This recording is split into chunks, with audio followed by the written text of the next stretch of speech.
Ticket එක 50යි.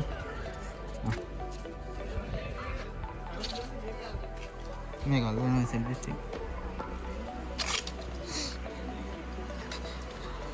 ඔන්න ඉතින් අපි ආවා උණු වතුර වලින් බලන්න මේකේ වතුර කොහොමද? රස්නේද?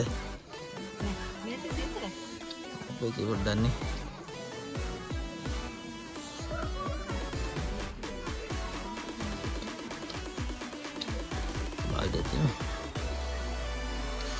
මට සීලි තියවත් ෂෝක්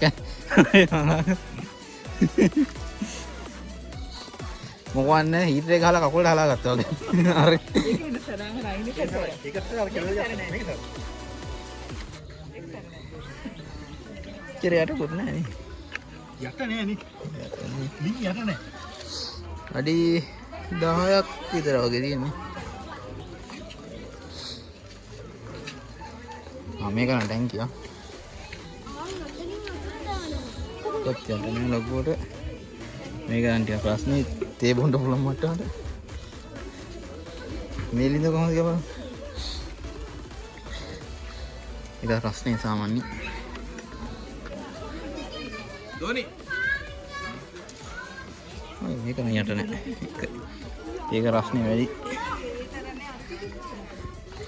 මේ දෙකම තේ බොන්න පුළුවන් ගන්න රස්නේ. ඔව් මං අරක අතන එක රස්නේ වැඩි මං. ඒක වැඩි මං කකුලේ පිටිනවා.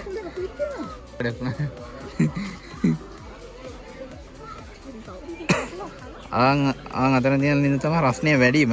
ඊට පස්සේ මේක මේ දෙක මේක රස්නේ අඩුයි. මේවත් වැඩි මේකත් වැඩි මේ දෙකම වැඩි. බුබුලු දානවා.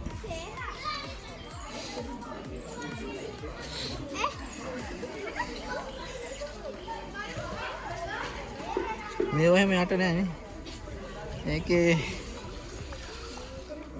ලොකු රස්නයක් නෑ හැබැයි.